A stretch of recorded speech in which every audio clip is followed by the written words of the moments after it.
Before we start our examples, we need to talk about some very common ratios in measurement. You're probably pretty familiar with these, but you may not see them as a ratio. Everyone knows that 12 inches equals 1 foot. We can say that as a ratio. The ratio of inches to feet is 12 to 1. We can also say it the other way. Remember, every ratio can go in two different directions. 1 foot equals 12 inches.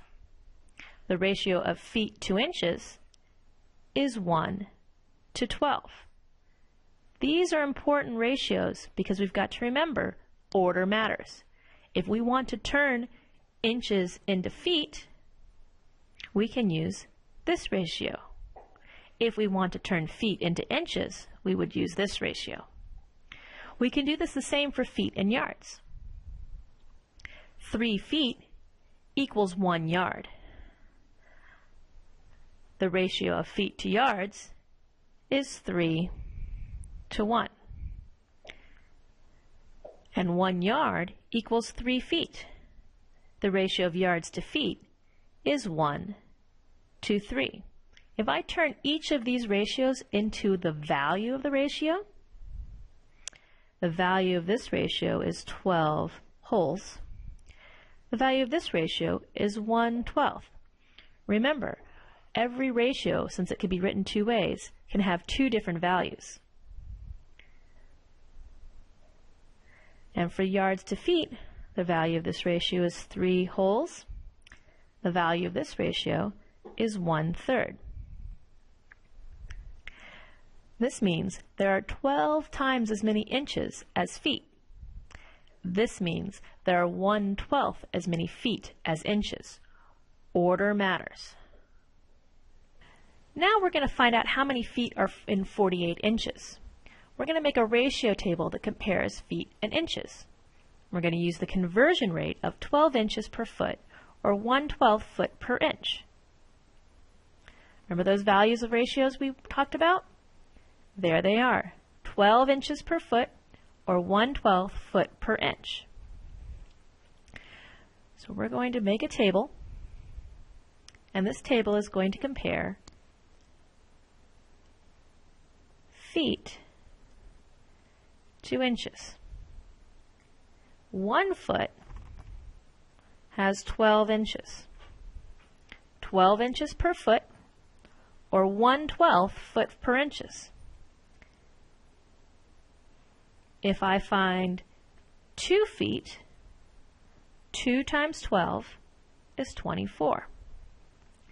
If I find 3 feet, 3 times 12 is 36. If I find 4 feet, I keep doing the same thing. I'm multiplying by 12. I'm starting out with feet, so I multiply by 12 because there are 12 inches per foot. 12 inches in 1 foot. 12 times 4 is 48. The question asked me to find out how many feet are in 48 inches. Here's 48 inches. Here's 4 feet. So the answer is there are 48 inches in 4 feet. I can do the same sort of conversion using an equation. Now, we've been talking about conversion rates. Conversion rates are just one way to turn an equal amount of something from one unit to another. Things like miles and feet and inches are all measurements of length. So we can use these conversion rates. Another measurement we can use conversion rates for is mass. Here we're going to turn kilograms into grams. We want to know how many grams are in 6 kilograms. We're starting with 6 kilograms. A kilogram is comparable to a pound. They're not exactly the same, but they measure the same sort of things.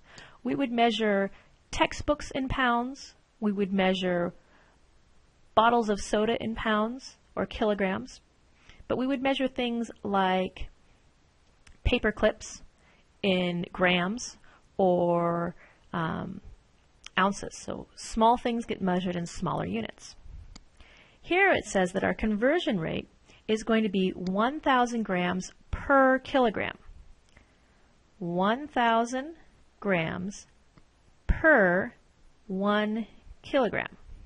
Kilo means 1,000. It's very common in the metric system to have units of 1,000 or 10 or 100. If I want to turn 6 kilograms into grams, I need to multiply by my conversion factor.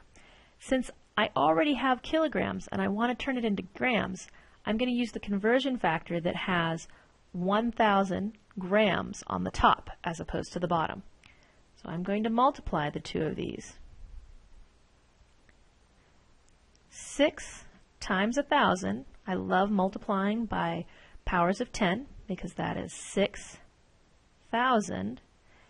and the kilograms here cancel out and I've left with grams.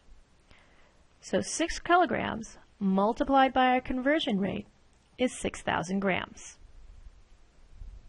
There are many different conversion rates out there. Just about anything can be converted from one unit of measurement to another unit of measurement, assuming that they're in the same type of thing being measured, like mass, or length, or volume.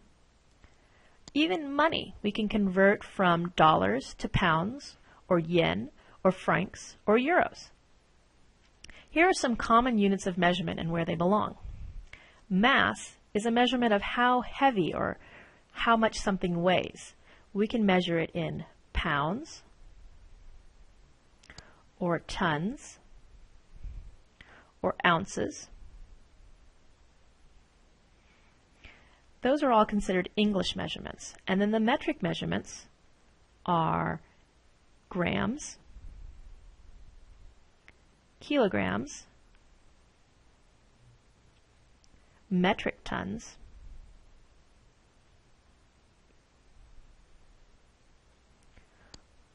or in milligrams. We're going to talk about in class what each of those things measure in the everyday life. When we talk about length, when we measure things using the English system, we talk about feet, or miles, or inches, or yards. When we talk about in the metric system, we're talking about meters, kilometers,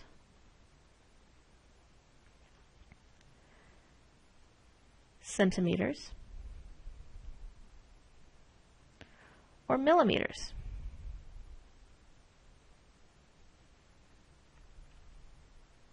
When we talk about volume, if we're talking in the English system, we're talking cups or ounces, or even things like tablespoons, and things like pints and quarts and gallons. When we talk about the metric system, we're talking about liters and kiloliters and milliliters